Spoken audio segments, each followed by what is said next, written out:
Just a minute, guys. I got to get ready for my close-up. This is Punkin, and I'm Walter. No, wait, okay. Well, I got her number, and I called her for a date. I said, where and how can we meet? When can we meet? I took one look at him. My heart started pounding. I knew that was the boy I was going to marry. But once we started dating, we didn't stop. And 66 years later, we're still going strong. Not 66 years. 66 years, 62 years of marriage, and 4 years of dating. Excuse me.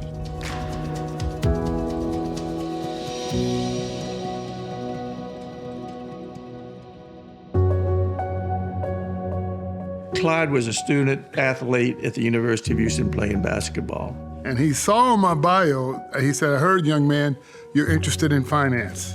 I was a finance major. And he says, well, if you're really serious, here's my card, call me. And so I called him right away. He came to work at the bank I was working in, and they put him as a teller. And he learned to be a teller that usually takes 2 weeks. He learned it in 2 days. There are people who looked out for everyone, regardless of how they looked. They wanted to make a difference, and they wanted to help young people become better. My relationship with them goes back to 1978, when they were very active and instrumental in what was then known as Project Exodus, which was a project started by the American Jewish community to bring the Soviet Jews out of Russia. Walter and Punkin were one of the leaders of the Houston Jewish community in order to bring them here. They guarded lives, not just the spirit. These people saved lives. I mean, on behalf of every Russian Jew, thank you. You are the guardians of the human spirit. So I cannot think of anybody else that deserves this award more.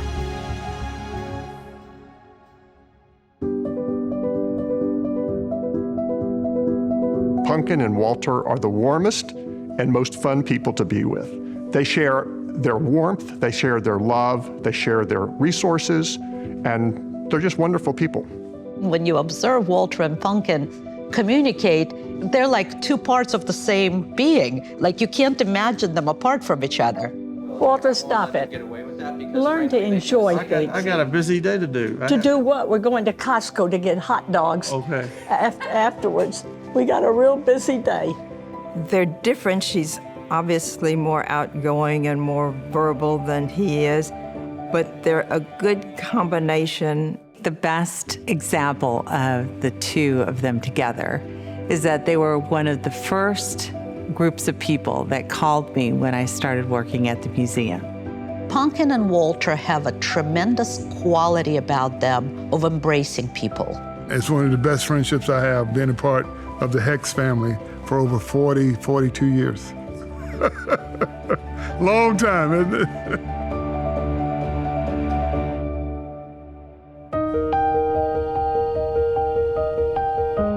We're rich by what we give, and we're poor by what we keep. Well, the Hechts are the best embodiment of that statement because they've been given for many, many years. It has influenced me in many ways, and so I've always given back and tried to help young people become the best that they could be because that's the love that was shown to me from Walter and Punkin. Their generosity helps us sustain our programs and make sure that we'll be viable into the future. And they have a passion for our mission, not only the part of our mission that's about remembrance, but the part of our mission that's about using those lessons to make the world a better place. Because of the Hechts, the world is a better place. They've lived day by day, minute by minute, to do for others, to do for organizations that can do for others, and they don't shirk from their responsibilities. They are truly deserving of this award. They are guardians over anything that they are involved with, and they protect it, they cherish it, and they really, really care. The last couple years have been very challenging in many ways, but people like Walter and Punkin can see the future and see the need to invest now to make sure that the future is bright for other people. I'm so happy for them to receive this award because they really deserve it. We all aspire to be Walter and Punkin. Give me a high five. High five. Good job, Daddy. Good job, guys.